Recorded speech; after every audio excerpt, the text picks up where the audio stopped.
My name is Ava Wilson, and I'm 31 years old. The night my husband said, I wish I'd married Ashley instead. At least she's a real woman. Something small and worn out inside me set down the dish sponge, untied her apron, and walked out of the version of me that believed love meant swallowing humiliation. I was standing at the sink, hot water steaming over plates, the hum of the broken AC rattling in the background like a cough we couldn't afford to treat. Tyler was at the kitchen table, scrolling on his phone, his voice rising the way it always did when money came up. We'd been married for 4 years, together for 6. He was 29, still insisting he was figuring things out. I was paying the mortgage on a house that needed new tires on my car and a new AC unit, and I had just suggested, very calmly, that maybe we skip his cousin's destination wedding in Cabo. Just this one, I'd said, over the clink of dishes. We're already behind on the utilities, Ty. The flights alone are shoy. He slammed his phone down, the sound sharp as a slap. You know who never tried to make me miss family events? He shouted. Ashley. She actually understood what being a partner means. God, I wish I'd married her instead. At least she's a real woman. The faucet hissed. I turned it off. For a second, the only sound was the uneven wheeze of the AC and my own heartbeat pulsing in my ears. I dried my hands slowly on a dish towel, like my body had switched to some old-fashioned slow-motion setting. I turned to him. You still can, I whispered. He laughed, a short, ugly bark. What? You still can marry Ashley, I said, my voice steady in a way that scared even me. I won't stop you. He opened his mouth, ready for the usual script, me apologizing, him doubling down, but this time I did something petty. I picked up my phone from the counter and opened the Ring app. Our front door camera had caught everything. The angle was unflattering. Me in an old t-shirt with my hair up, him pacing, gesturing, shouting about how Ashley was a real woman, and I was whatever I was. I paused the recording, took a screenshot with his words in the subtitle transcript, and pulled up Ashley's number. We hadn't spoken in years, but Tyler, in a moment of arrogance early in our relationship, had once shown me her contact with a smug, "We're still cool, adults, you know?" Apparently, he forgot I pay attention. I attached the screenshot and typed, "Your ex says he wishes he married you instead. Interested?" My thumb hovered over send. Behind me, Tyler was still ranting. Ashley's fiancé bought her a brand new SUV last year. Do you think he ever makes her skip things? No, he actually provides. He's not cheap and controlling, and... I hit send. A tiny whoosh. Message delivered. I set the phone on the counter, face up, and went back to rinsing dishes. The water ran. The AC rattled. Tyler's voice blurred into static. For once, I didn't argue. A few minutes later, my phone buzzed. Tyler kept talking. She told me the other day he surprised her with a trip to... I dried my hands again and picked up the phone. Ashley. Ava, is this real? Please tell me you edited this. I broke up with Tyler because he maxed out 3 of my credit cards and told my mom I was ungrateful when she wouldn't co-sign a loan. Tell him I'm good. Actually, show him this. Another bubble popped up. P.S. That brand new SUV he's bragging about? It's a 2015 Corolla with a dent. Tyler always did live in his own fantasy world. I'm sorry you're dealing with that. I stared at the messages, the words glowing, absurdly polite and lethal. Something in my chest, something that had been twisted and tight for years, loosened. Who are you texting? Tyler demanded. I walked over and held the phone out. Ashley says hi. He snatched it, eyes scanning the screen. I watched his face go from flushed red to chalky white. He read it again and again. Then he shoved the phone back at me like it was hot. She's lying, he snapped. She's always been dramatic. You know how she is. I know she left you, I said quietly, and I know she doesn't want you back. His jaw clenched. For a second, I thought he might throw something. Instead, he spun on his heel, stormed down the hallway, and slammed the bathroom door so hard the frame shook. I heard the lock click. Through the cheap wood, I heard him pace, mutter, then the faint, frantic sound of him dialing someone. His mother, probably, or his sister Simone. He'd need an audience. A few minutes later, I heard another door slam, the front one this time. He left without a word. That was 3 days ago, and that was when the real circus began. Tyler didn't come home for 2 nights. Simone texted me once, "Where's Ty?" and then stopped replying when I said, "Honestly? No idea." On the 3rd day, he finally made his move. Not to me, to Facebook. I was on my lunch break at work, eating overpriced salad at my desk, when a notification popped up. Tyler Harris updated his status. The post was a wall of self-pitying text over a black background. Sometimes you don't realize you're in an emotionally abusive relationship until your partner tries to humiliate you by contacting your ex. I deserve better than this, considering my options. Within minutes, the comments started. His mom, Darlene.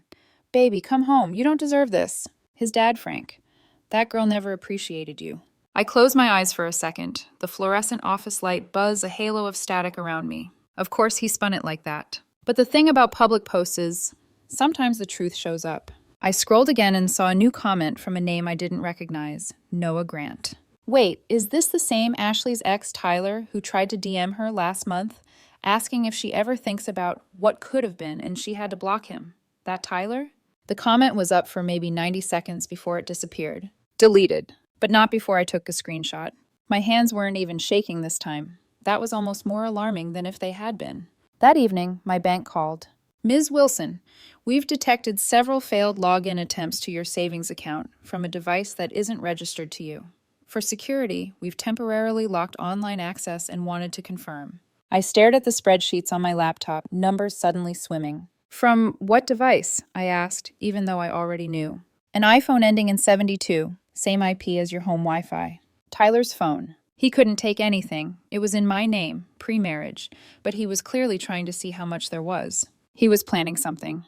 Thank you, I said. Keep the lock. When I got home, his car was in the lot. So were two others, Darlene's ancient sedan and Simone's SUV. Of course. I took a breath, unlocked the door, and walked into my own living room like I was stepping onto a stage I hadn't agreed to perform on. They were all there. Darlene sitting ramrod straight on the couch, Simone at the edge of the armchair, and Tyler standing with his arms crossed, expression carefully wounded. We need to talk about your behavior, Darlene announced, before I even set my bag down. My behavior, I repeated. Contacting Tyler's ex to humiliate him? Simone chimed in. That's emotional abuse. Interesting word choice. I looked at Tyler. Did you tell them about last month? His eyes widened. Ava, he warned. Tell us what? Darlene asked, suspicion flickering. How he DM'd Ashley, asking if she ever thinks about what could have been, I said, taking out my phone. Her boyfriend had to block him. She's engaged now, by the way. Did he mention that? Dead silence. Darlene turned her head slowly toward her son. You told me she was the one who couldn't let go. Mom, it's not like that, he sputtered. Ava's twisting. And did you tell them about Jenna? I added, scrolling. Your co-worker you were texting 2 weeks ago about how ridiculously hot she looked in that dress? Simone made a disgusted noise. Tyler, what the hell? Darlene's face flushed. You're married, Tyler. What is wrong with you? He flailed. We were just joking around. Everyone flirts. It's harmless. Ava goes through my phone. She's obsessed. I went through your phone, I said evenly, after you called me less than a real woman in my own kitchen. No one spoke. After a long, brittle pause, Darlene stood up and smoothed her skirt. We just need some space, she said stiffly. Emotions are high. Tyler, come on. They left with promises that we'll talk later, hanging in the air like smoke. That night I slept on the couch, my choice. Around midnight, I heard Tyler's voice through the bedroom door, muffled, pleading. I just need $5,000, Dad, just until I can figure things out. No, I can't ask Ava. She's not exactly supportive right now. Please. A pause. Then Frank's voice, loud enough to carry even through the door and my own heartbeat. No, son, you made this mess. I'm not bailing you out again.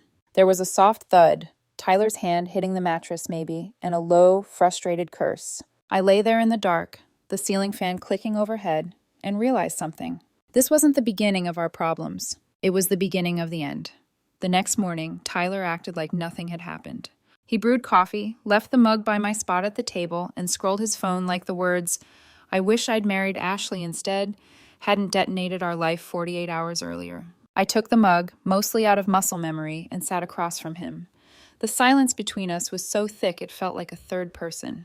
Got a lot to do today, he said finally, not looking at me. Might be home late. Okay, I replied. That was it. No apology, no explanation, just a man trying to pretend the house he'd set on fire was merely smoky. Around noon, my phone rang at work. Mom flashed on the screen. I answered, bracing myself. Hey. Her voice was tight. Ava, did you really cut Tyler off from money and refuse to let him access savings? I closed my eyes. Of course. What did he say exactly? I asked. That you've been financially controlling for years. That you keep everything in your name, monitor his spending, Refuse to let him have access to shared resources, she recited. He said he's isolated, that he doesn't even have grocery money unless you approve it. I stared at the spreadsheet on my monitor. His words, in my mother's voice, were almost laughable. Mom, the savings is from before we got married, I said. My inheritance from Grandma. He has his own checking account. He gets his direct deposits.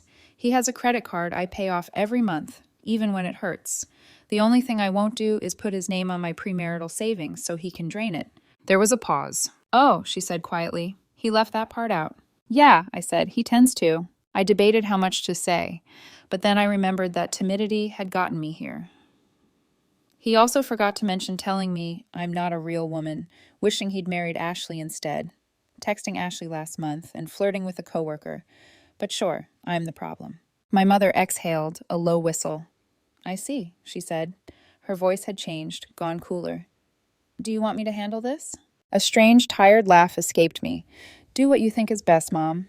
All right, she said, then I will. She hung up. For a few minutes, I just sat at my desk, listening to the office printer whir and someone in the next cubicle complain about a client. Normal life continuing, while mine quietly cracked. 20 minutes later, my phone lit up again. This time, I let it go to voicemail. That night, Tyler came home vibrating with anger. He dropped his keys on the counter with theatrical force. You called your mom, he accused. She called me, I corrected. And told her lies about me? His voice was rising, that familiar pitch that used to make me shrink. You poisoned her against me. I told her the truth, I said simply. You called her first, Tyler. You left out some important context. She just got the full story. His face flushed. She threatened me, he snapped. She said if I ever called her again to complain about you, she'd start talking about the time I borrowed money from her purse and never paid it back. That was years ago. $200 at Christmas, I said. You promised you'd pay her back when your bonus came in. It never did. It's not the same thing, he shouted. You've turned everyone against me. My mom, my sister, now your mom. Everyone? I shook my head. Tyler, I didn't turn anyone. They just finally saw you without the fog machine. He stared at me, chest heaving. Then he dropped the next grenade. I want a divorce, he said, and I want half of everything. I blinked. For a long time, I'd imagined this moment would feel like falling off a cliff. Instead, it felt like stepping onto solid ground. Okay, I said. His forehead creased. Okay, he repeated, like he'd misheard. Yeah. I reached for my phone and opened a browser. File the papers. He sputtered. You're not even going to, what, beg? Fight? Try to fix this? Save what? I asked. A marriage where you call your ex the real woman and text her behind my back? Where you flirt with coworkers and lie to our families? No, I'm good. I started typing divorce lawyers near me into the search bar right in front of him. He watched, eyes wide, as if I'd started speaking fluent alien. You're just giving up? He demanded. You're really that cold? I shrugged. You made your choice in the kitchen 3 nights ago. He fumbled for his phone, dialing with shaking fingers. I'm not doing this with you, he said, walking down the hall. Dad, she's giving up on us. She's not even fighting for our marriage. Frank didn't realize his voice carried. Tyler, you told her you wished you'd married someone else, he said, weary. What exactly is she supposed to fight for? Tyler didn't have an answer for that. The next day, the social media spin machine cranked back up. I was scrolling on my lunch break, eyes glazed surfing, when I saw it. Tyler's Instagram story. A black and white selfie, eyes cast down, captioned, going through a difficult time, betrayal cuts deep, trying to rebuild, any support appreciated. Under it, a link to his newly created Venmo. Rebuilding after betrayal. I almost choked on my sandwich. I clicked out of morbid curiosity. He'd already put a little heart in his bio. Sometimes the person you love is the one who hurts you the most. Someone had sent him $20 already. The username made my breath hitch. Noah G. For therapy. You need it. I stared at the screen until it blurred. Noah, as in Ashley's fiancé. The one who'd called me earlier, a lifesaver, for sending that screenshot. The one who blocked Tyler on Ashley's behalf. I watched the 3 gray dots dance as Tyler typed a furious response in the screenshot he later texted Simone. Only for payment canceled. User has blocked you. To appear instead. That night, he stomped around the apartment slamming cabinets, muttering about people sticking their noses where they don't belong, and ungrateful jerks. But the universe wasn't done. 2 days later, while I was at my desk pretending to care about Q3 projections, a notification pinged from LinkedIn of all places. Message from Destiny. Hi, Ava. We've never met, but I work with Tyler. I got your info from the employee directory because I wasn't sure how else to reach you. I just wanted you to know he's been saying some concerning things at work. He's been telling people you're emotionally abusive, that you monitor his accounts and won't let him leave. And he's been asking folks to loan him money for an escape fund. The thing is, he also showed up with a new designer bag and shoes this week and bragged about retail therapy. So something doesn't add up. I thought you should know. I read the message 3 times. Then I calmly took a screenshot and forwarded it to the email thread I'd started with the attorney, whose website I liked best, Denise. Subject, additional documentation. I typed, adding this to the pile, A. Denise replied within minutes. Got it. This is useful. Keep everything. Useful. My life distilled into exhibits. That afternoon, Tyler came home with shopping bags. Plural. He kicked the door shut and dumped them on the couch. I raised an eyebrow. Retail therapy? I asked. He glared. I deserve nice things after what you've put me through. What I've put you through, I repeated slowly. You mean showing your ex what you said about her? Or letting your coworkers know I exist, since you keep using me as a villain in your sad little stories? You humiliated me, he spat. You humiliated yourself, I said, keeping my voice low. I just provided evidence. His face twisted. For a second, I saw something wild in his eyes, something that made my pulse jump. He grabbed one of his new shoes from the box and hurled it at the wall. It missed. It hit the TV. The screen cracked in a spiderweb of dead pixels. We both stared at it. That, I said, heart suddenly pounding, but voice still calm, is coming out of your half. He let out an inarticulate sound, somewhere between a growl and a whine, and stormed down the hall, slamming the bedroom door so hard a framed photo rattled off the wall. I picked it up. It was from our wedding. Me in white, him in a suit that didn't quite fit, both of us grinning like we knew what we were doing. I looked at that younger version of myself, the one who believed love could fix everything if she just tried hard enough. I'm sorry, I whispered to her, but I'm done trying alone. I put the photo face down on the shelf. Outside, the sky was starting to darken, storm clouds moving in slow and heavy. Inside, the storm had already hit, and I was finally starting to build a shelter for myself. The next morning, I woke up early. The apartment was quiet except for the hum of the fridge and the faint echo of city traffic bleeding through the window. Tyler's shoes were gone. So was his car. For the first time in days, I breathed without tasting metal. I poured myself coffee, sat on the couch, and opened my laptop. Denise, the lawyer, had emailed overnight. Subject, consultation confirmed. Body, tomorrow, 2 p.m. Bring any documentation. Messages, bank info, social media posts. Don't delete anything. I read it twice, then looked around the living room. Half the furniture was mine, half ours. But in truth, everything in the room had been purchased by me, right down to the TV Tyler cracked last night. It hit me that I was living in a crime scene of sorts. Not one with blood or police tape, but with something quieter and more corrosive. Years of one-sided compromise. I started taking photos. The cracked screen, the receipts, even the Ring camera clip. Not because I wanted revenge, because I finally understood that documentation was the only language Tyler respected. Cold, unemotional proof that couldn't be spun. Around noon, my phone buzzed again. Unknown number. Ava, it's Jade from Tyler's office. We met once at the company barbecue.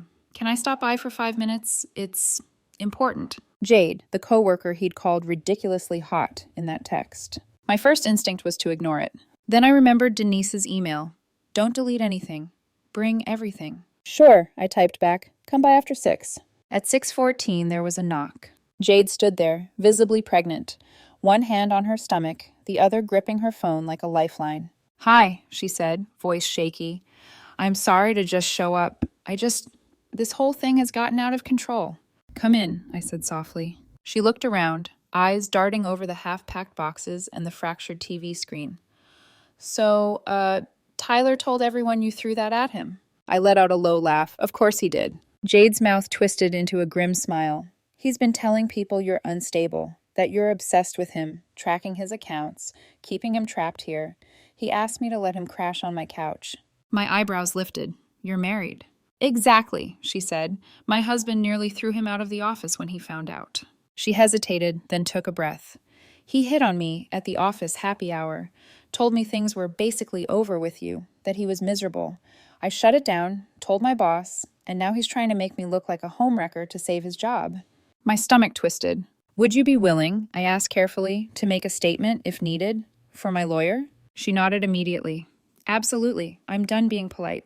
She handed me her phone. On the screen were messages from Tyler. You don't have to tell your husband. We both deserve to feel wanted. You said you like my cologne. Don't pretend you didn't.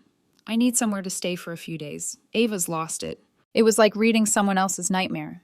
The casual entitlement, the manipulation, the lies. I'm so sorry, Jade said quietly. I should have told you sooner. Don't apologize, I said. He's been doing this long before you. She looked relieved, almost tearful. If it helps, my boss already knows. HR is investigating. Tyler might not have a job next week. That part I hadn't expected. Thank you, I said, meaning it. As she left, she turned at the door. You deserve so much better, Ava. When the door closed, I stood there for a while, staring at the empty space she'd left behind. Then I sat down at the table, opened my laptop, and created a new folder titled Evidence Harris Divorce. I dragged every screenshot, email, and text into it. By midnight, it was thick with proof of who Tyler really was. And still, a part of me wondered how many years I'd spent defending the man in those screenshots. The next day, I met Denise in her office, a small, sunlit space above a coffee shop that smelled faintly of espresso and paper. She looked exactly like the kind of woman you wanted on your side in a storm. Calm, sharp-eyed, and unshakable. Start from the beginning, she said, flipping open a yellow legal pad. I told her everything. The kitchen fight, the ring footage, the text to Ashley, the Facebook posts, the money, the lies. She listened without interrupting, just scribbling notes. When I finished, she said, He's classic narcissistic control. When you stopped reacting, he lost his leverage. That's when they panic. That's why he's flailing. She tapped her pen. You've got receipts, which is good. The next step is to document his financial behavior and social media posts. He's building a pattern of defamation and instability, which helps your case. I don't want to ruin him, I said quietly.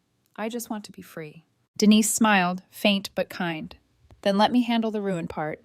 For the first time in weeks, I almost laughed. That night, Tyler was waiting when I came home. He'd shaved, changed clothes, even made dinner, cheap pasta and jarred sauce, the kind of peace offering he thought would erase history. Thought we could talk, he said. About what? About us, he said. We've both said things, done things. I've had time to think. I overreacted. I set my bag down. You didn't overreact. You revealed yourself. His smile faltered. Ava, come on. You're really going to throw away 4 years? I looked at him, really looked at him. The nervous jaw, the cheap cologne he'd borrowed from his dad's cabinet, the boyish act that used to melt me. And I felt nothing. I'm not throwing anything away, I said. I'm cleaning house. His face twisted. Wow, Ice Queen now, huh? Better than being a liar, I said softly. He stepped forward, his voice low. You're going to regret this. You'll end up alone. I'm the only one who's ever put up with you. I smiled, just slightly. That's exactly what Ashley said about you. He froze. Then he laughed, brittle and humorless.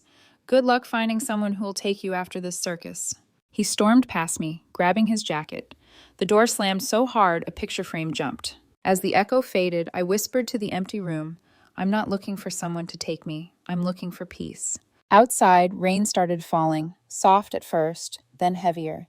The city lights blurred through the window like watercolor. Somewhere out there, Tyler was probably on his phone again, posting quotes about betrayal, tagging himself as the victim. And somewhere inside me, a long-buried version of myself, quiet, steady, certain, finally took a deep breath. The next chapter of my life was coming, and this time it would be written by me. The following morning, I woke up to a knock on the door that sounded too confident to be a neighbor. When I opened it, 2 things hit me at once. The smell of expensive cologne and the gleam of arrogance I knew too well. Tyler stood there in a brand new blazer, fake casual smile plastered on his face. Behind him, a man in a shiny suit held a leather briefcase. Morning, Ava, Tyler said, voice oily. This is Lawrence, my attorney. The man nodded like he was auditioning for a commercial about power ties. We're here to discuss an amicable resolution, he said smoothly. Amicable, I almost laughed. Interesting, I said, because I have an attorney too, and she's expecting you. That wiped the smirk off Tyler's face. We met in Denise's office 2 hours later. The conference room smelled faintly of printer ink and expensive coffee. Denise sat on one side of the table with me, calm and unreadable. Across from us, Tyler looked like a man, trying too hard to seem composed, New watch, new haircut, trembling knee. Lawrence opened a folder. My client, he began, seeks fair compensation and spousal support. Mrs. Wilson has created an emotionally hostile environment. Denise raised a hand. Hold on, hostile how? Tyler jumped in, rehearsed indignation in his voice. She cut me off financially. She humiliated me online. She ruined my reputation. By sending a truthful recording to your ex? Denise interrupted. Who, by the way, provided corroborating statements that you contacted her first. Would you like those in writing or projected on the screen? Lawrence blinked. Excuse me? Denise tapped her tablet. Exhibit A. Screenshots of your client's messages to Miss Ashley Cole. Exhibit B. Statements from coworkers. Destiny Williams and Jade Rivera regarding inappropriate texts and false rumors of abuse. Exhibit C. Financial records showing $300-400 spent on personal, luxury items after claiming hardship. Tyler's jaw tightened. That's personal spending.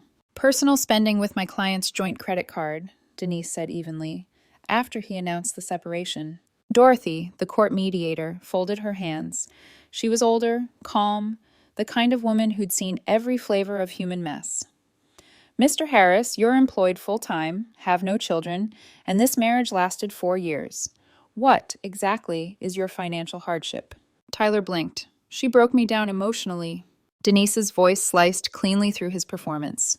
He contacted his ex after calling my client a fake woman, tried to drain her savings, spread false abuse claims at work, and attempted to sell her property online. My client has exercised admirable restraint. Dorothy looked at him over her glasses. Sir, restraint isn't the word I'd use for your behavior. Lawrence cleared his throat. We'd like a short recess. They stepped outside. Through the frosted glass, I could hear muffled voices. Lawrence, you hit on a coworker? And lied about it? Are you insane? Tyler, it's not like that. Lawrence, no. Stop talking. Just stop. When they came back, Lawrence's slick composure had deflated. We're prepared to discuss a clean split, he said. Each party keeps their own accounts and property. No alimony, Dorothy asked. Tyler stiffened. No, I deserve compensation for... Dorothy actually laughed, a short, incredulous sound. Pain and suffering, in a no-fault state? Good luck with that. The meeting ended 10 minutes later. As we walked out, Denise leaned toward me. He'll self-destruct before this is over, she murmured. You won't have to lift a finger. I believed her. A week passed. For a while, it was quiet, suspiciously quiet, until Friday afternoon, when I came home early from work and found a stranger on our doorstep loading my guitar into his truck. Excuse me? I said. He froze mid-lift. Tyler said you were moving. Sold me this for $200. I blinked. That guitar's mine. Bought 5 years before I met him. I have the receipt. The guy looked between me and the apartment, realization dawning. Oh, hell, he said you two were divorcing and splitting stuff. We are, I said, but he's splitting things that don't belong to him. Tyler appeared in the doorway, trying to play it off. Ava, it's communal property. It's theft, I cut in, and I'm calling the cops. That word made the buyer backpedal so fast he nearly tripped. Nope, I want no part of this. I'm out. He set the guitar down gently, climbed into his truck, and peeled away. Tyler's face flushed red. You cost me that sale. You tried to sell my guitar. Half of it's mine. Tyler, I said evenly, you can't sell half a guitar. 10 minutes later, 2 officers stood in our living room. I showed them the receipt, old photos of me with it years before marriage, and the Facebook listing. Tyler tried to bluster, but the evidence was clear. The taller officer finally said, Mr. Harris, this is your final warning. One more incident like this, and we'll consider it attempted theft. When they left, Tyler rounded on me. You called the cops on me, on your own husband. No, I said, I called the cops on a thief. He stared at me like he didn't recognize the woman in front of him. Maybe he didn't. Maybe I didn't either. That night, I heard him pacing in the bedroom, the muffled sound of him talking on the phone again. Come on, Ash, he whispered, voice low and desperate. You know me better than anyone. I messed up, yeah, but we were good together. Can't we just... My stomach twisted. He paused, then... Your fiancé doesn't have to know. Oh, married now? Since when? You didn't post... Oh, right, you blocked me. Silence, then the sound of him hanging up. He sat on the edge of the bed, shoulders hunched. For the first time, he didn't look angry. He looked small. Pathetic, really. He stayed like that for an hour before crawling under the covers fully dressed. I stood in the hallway, watching through the crack in the door, and realized something brutal. Tyler didn't want me or Ashley or anyone. He wanted to be adored. And when the applause stopped, he didn't know who he was. 2 weeks later, the divorce hearing came. Denise met me outside the courthouse, folder in hand. "You ready?" she asked. I nodded. More than ready. Inside, the judge, a sharp-eyed woman with the patience of someone who'd seen every messy breakup imaginable, called the case to order. Lawrence did his usual theatrics. Tyler looked tired but still smug, like he had a secret card up his sleeve. He did. It was just as ridiculous as you'd expect. "Your Honor," Lawrence said dramatically, "my client wishes to inform the court that Mrs. Wilson is pregnant." I blinked. "Excuse me?" The judge raised an eyebrow. "Is there proof?" Tyler shifted. She didn't bring it, but she can take a test right now." The judge sighed. "Then go take one. We'll recess for 20 minutes. Tyler disappeared with a paper bag from the courthouse pharmacy. When he came back, he handed over the test like it was a winning lottery ticket. The clerk examined it, then looked up. Negative. The courtroom was dead silent for a heartbeat. Then the judge said flatly, "Mr. Harris, I'm beginning to think you misunderstand what this process is for." Denise leaned back, lips curving in a tiny smile. The judge continued, voice clipped.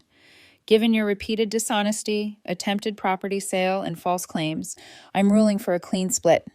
Each party retains premarital assets and debts. Mr. Harris will pay Mrs. Wilson $1,200 for the damaged television and attempted theft." Tyler's head snapped up. "What? I have to pay her?"